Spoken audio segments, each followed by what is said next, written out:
BFM Business, la librairie de l'écho. Emmanuel Le Chypre.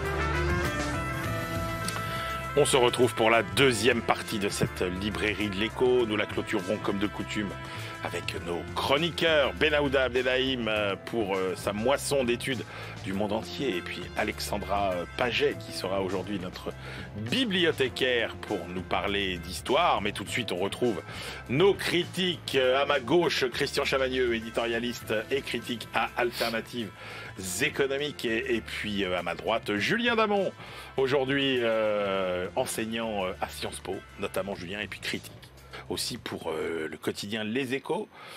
On commence avec votre choix, Christian Chavagneux, le livre de Dominique Méda et Florence Janicatrice.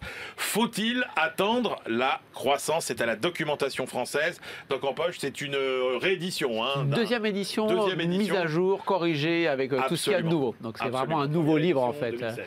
Ouais, voilà, c'est vraiment un nouveau livre. Bon, les deux autrices sont quand même connues pour la qualité de leur travail. Donc en plus sur le thème de la croissance, bon, tout de suite c'est un livre qui intéresse. Moi j'ai l'impression qu'il y a deux livres en fait. Il y a les premiers chapitres qui sont vraiment très à plat, très pédagogiques sur la croissance, d'où ça vient, comment est-ce qu'on la mesure, bon, des choses qu'on connaît déjà. C'est un peu la collection qui exige ça. C'est un peu les collections qui exigent ça, très pédago pour le grand public, au-delà des étudiants, pour le grand public. Il y a tout le débat sur la productivité. Pourquoi est-ce que la productivité est devenue le Graal des économistes? Et puis il y a tous ces débats, vous savez, sur il y a un ralentissement de la productivité depuis déjà quelques décennies. Alors il y a les Robert Gordon, Daniel Cohen en France qui disent bah oui, ça va durer très longtemps. Puis en face il y a ceux qu'on appelle les technoptimistes, les Richardson, les McAfee, les Joël Mokyr, etc., qui nous disent non mais on est à l'aube d'une explosion de la productivité. Vous allez voir. Donc les deux autrices reprennent les éléments du débat, nous présentent les éléments de ce débat sur la productivité.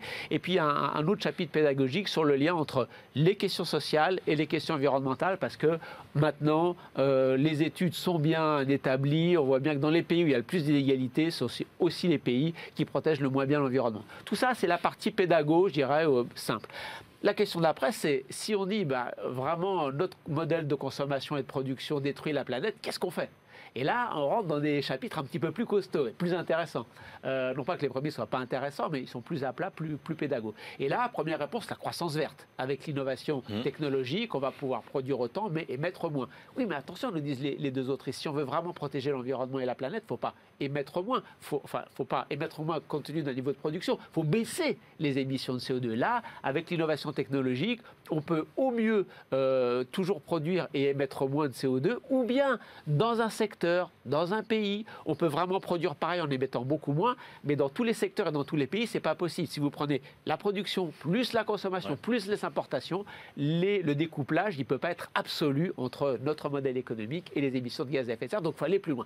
Plus loin, c'est quoi? Et là, c'est les deux derniers chapitres, moi je trouve très très excitant, parce que c'est la première fois que je trouve un bouquin. Vous savez, on dit il faut changer de modèle économique. Ouais, d'accord, ok. Il faut taxer les super profits aussi. La question, c'est comment on fait concrètement. Et là, il faut changer de modèle économique. Comment on fait concrètement? Et là, on a les premières pistes, on a l'ébauche d'une réflexion. Il n'y a pas toutes les réponses, il y a l'ébauche d'une réflexion sur comment on fait. L'emploi, paradoxalement, maintenant, toutes les études montrent que passer des emplois bruns à des emplois verts, ça crée de manière nette des emplois. Donc on aura plus d'emplois si on place plus au vert.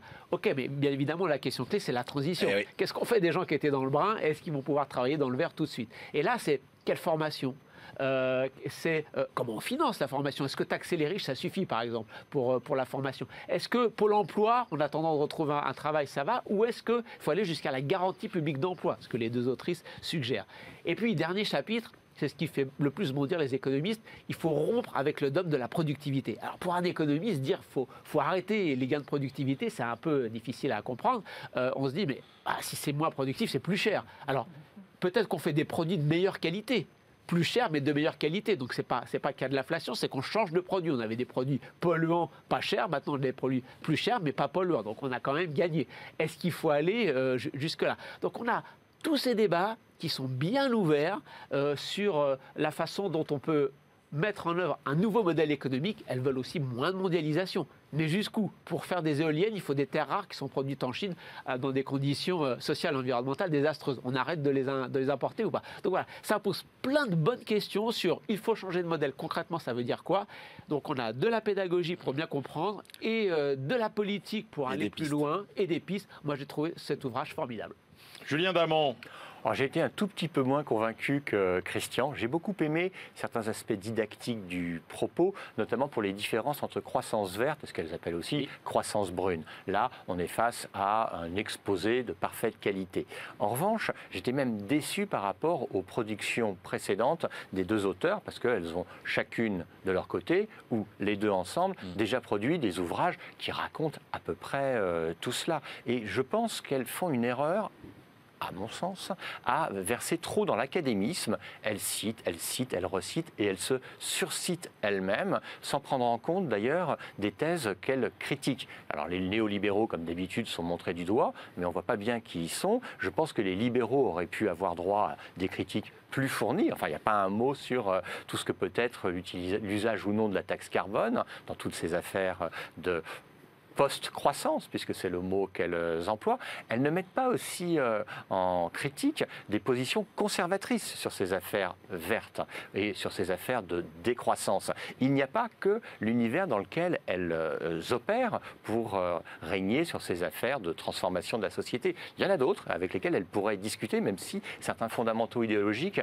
sont pas les mêmes que les leurs. Je continue dans mes petites critiques. J'ai trouvé que le passage sur les nouveaux indicateurs de richesse, qui est un sujet un peu récurrent, dont on a pu se gausser en parlant anciennement du bonheur intérieur brut. Alors, toutes leurs approches de description du contenu difficile de construction du PIB sont tout à fait valables, mais elles n'aboutissent pas à ce qu'elles avaient déjà réalisé auparavant, c'est-à-dire à des tableaux relativement clairs. Donc, en un mot, j'ai trouvé ça un rien décevant, et je trouve qu'elles auraient pu baptiser cela la post-croissance, plutôt que de baptiser ça « faut-il attendre la croissance ?» et aller dans le détail plutôt de ce que Christian a pu évoquer, c'est-à-dire de leurs nouvelles pistes concrètes, plutôt que de taper du poing sur la table pour dire il faut changer le modèle. Leurs nouvelles pistes concrètes, tout de même, dernière petite critique, vous voyez que c'est vrai que je n'ai pas été parfaitement convaincu, ça reste des pistes ouvertes depuis très longtemps, je les caricature.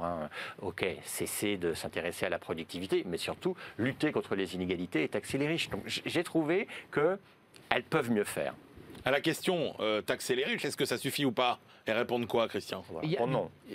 Il y a pas... La piste est sur la table. Ah, d'accord. Puisqu'on sait que inégalité sociale et protection de l'environnement ne vont pas ensemble, si vous avez moins d'inégalités, vous aurez un meilleur environnement. Donc ça va dans le bon sens. Allez, on passe au choix, toujours venu d'ailleurs, de Julien Damon. Il va toujours nous chercher des livres. Ah là, ils sont vraiment venus d'ailleurs, c'est qu'à dire. Le choix est venu d'ailleurs. Le choix est venu d'ailleurs. Taxi from Another Planet. Conversations with Drivers About Life in the Universe. Voilà, c'est bien ça. Voilà. Publié aux presses d'Harvard, bien sûr, par un Alors, professeur. Qu'est-ce que c'est que ce livre, C'est un livre excellent de mon point de vue. Évidemment, dans une table où on discute d'économie, il faudra faire le lien, mais je vais le faire. C'est un professeur d'astrobiologie qui est conseiller de la NASA et qui a eu une excellente idée éditoriale. Son métier, c'est de savoir ce qui se passe sur les autres planètes, ce qu'est l'origine de la vie, ce que sont les outils pour pouvoir envoyer des gens sur Mars et au-delà. Et pour ça, il traverse les villes, le monde entier, et il prend des taxis. Et il discute avec les taxis. Et il en tire une vingtaine. Oui, avec le chauffeur de taxi, oui. Oui, parce que c'est pas encore le taxi totalement électronique, c'est vrai. Et donc, il discute avec les chauffeurs de taxi dans le monde entier de ces différents thèmes, parce que lorsque le chauffeur de taxi lui demande ce qu'il fait dans la vie, il l'explique assez rapidement, et le chauffeur de taxi a toujours une question, une idée ou une position, ce qui lui permet, à notre auteur, de faire ses petits essais pour répondre à des questions aussi importantes que est-ce qu'il est légitime de payer des impôts pour financer la recherche spatiale? Oui, c'est ma conclusion, Christian verra cela. Je trouve que, bien entendu, nous avons là un ouvrage de scientifique sur son domaine. Nous avons, je trouve, un exposé des connaissances assez fascinantes sur ce petit taxi bleu sur lequel nous nous trouvons, qui est la planète Terre, lancée à 30 km/s autour du Soleil. Nous avons des synthèses sur ce qui se passe dans l'univers, les origines de l'univers, sans métaphysique, et je trouve cela extrêmement clair. Du point de vue des économistes, je dirais deux choses. Un, ce que légitime fortement un ouvrage de ce type au grand public, c'est de dire, pour lutter contre les problèmes environnementaux, même si c'est peut-être à très long terme, il nous parle d'une humanité qui pourrait être sur plusieurs planètes, pluriplanétaires, à long terme, mais dans l'actualité, vous avez peut-être vu que les spécialistes qui nous protègent ont envoyé sur une météorite qui risque de nous tomber dessus des charges afin de faire dévier cette météorite. Et donc, je trouve que quand on parle d'environnement général, quand on parle de plein de sujets, il est bon de sortir son nez de sa seule planète et cet ouvrage nous le permet. La dernière chose pour les économistes, c'est que je pense qu'on pourrait faire le même ouvrage en ayant des économistes qui discuteraient avec les chauffeurs de taxi de leurs grandes questions et on en tirerait un ouvrage de qualité. Christian Chavagneux, face à cet ovni. Ah, c'est un petit ovni. Je vais vous dire, le fond de ma pensée, je suis un peu en colère en fait, de m'avoir fait perdre autant de temps sur ce livre, qui dans la librairie de la science aurait très bien trouvé sa place, mais qui ici, je ne vois pas. La question de fond sous les dehors, le monsieur est sûrement, l'auteur est sûrement un très grand scientifique, mais la question de fond qu'il pose, c'est est-ce qu'il y a des extraterrestres dans le reste de la planète? C'est une question qui est dans le reste de l'univers. Ça peut nous intéresser avec les copains au moment de Noël, parce que Noël approche, mais franchement, qu'est-ce que ça vient faire là? De m'avoir fait perdre autant de temps sur... Mais s'il y en a, est-ce qu'ils nous observent? Et puis, si des fois, il y en a, est-ce que, si on se rencontrait, est-ce qu'on arriverait à se parler ensemble? Vous voyez le genre de question. Et oui, je vous rassure tout de suite. Mais oui, mais qui n'ont rien à voir avec les débats économiques. Je suis désolé, c'est très intéressant pour un dîner entre copains et on s'amuse beaucoup. Et en famille, on parle souvent. On peut parler de ces sujets-là. Mais je vais vous dire que oui, si des fois on rencontrait des extraterrestres, on pourrait se parler. Vous savez pourquoi? Parce que ça veut dire qu'on serait assez bons scientifiques pour aller voir des gens qui sont très très loin, parce qu'on sait qu'il n'y a personne autour de nous. Et eux seraient très très scientifiques aussi, parce qu'ils auraient réussi à nous contacter. Donc grâce à la science, on pourrait se parler. Non mais on tombe dans le scientisme total. Alors oui, Julien nous dit de temps en temps, est-ce qu'il faut mettre de l'argent pour aller polluer sur les autres planètes? Parce que comme il y a des métaux dans l'univers, on pourrait non pas ramener les métaux et polluer chez nous, mais les exploiter directement pour polluer l'univers après avoir pollué chez nous. Question intéressante. Est-ce qu'il n'y a pas une forme de privatisation aussi de l'espace entre les Musk, les Branson, les Jeff Bezos qui veulent envoyer leurs satellites, aller faire des tours et tout? La privatisation, ça, je vous dis ça, c'est un paragraphe ou deux. Il y avait plein de questions à tirer sur le plan économique, mais le monsieur, on ne peut pas lui reprocher, il n'est pas économiste, donc les questions économiques, de temps en temps, vous avez 2 paragraphes, mais ça n'a rien à voir avec le propos de la librairie de l'Écho. Ça n'intéressera pas du tout les gens qui s'intéressent à l'économie. Si vous vous intéressez aux questions, à une approche scientifique de est-ce qu'il y a des extraterrestres, mais évidemment, ce n'est pas ça. Est-ce que les conditions physiques et chimiques de l'émergence de cellules intelligentes existent ailleurs dans l'univers? Voilà, la question est très scientifique. Très bien, intéressons-nous à ce sujet, mais par la librairie de l'Écho. Et franchement, j'en veux à Julien d'avoir choisi ce bouquin complètement hors sol. Mais pas du tout, il est absolument hors sol par rapport aux préoccupations des économistes qui discutent que de leurs problèmes. Là, on a un ouvrage qui nous ouvre et qui répond clairement à une question qui est posée, qui est: est-ce qu'il est légitime de payer des impôts pour pouvoir développer... C'est pas le propos du livre. C'est pas le propos du livre. Il y a 20 questions, il y a 20 questions, il y a celle-ci qui est traitée. Un paragraphe. Non, il y a cette question qui est pleinement traitée. De même, il y a tout le sujet sur le tourisme spatial. La Christian n'en dit pas un mot. Si, je l'ai dit, rapidement, et que c'était pas bien. Et ben, le tourisme spatial, tel qu'il est analysé là, c'est une vous savez quoi, vous m'avez donné envie de le lire. Voilà. Lisez ce bouquin plutôt que le bouquin de Méda qu'on a déjà lu 50 fois. Voilà. Très bien. Comme ça, vous aurez envie de lire les deux. Merci, messieurs.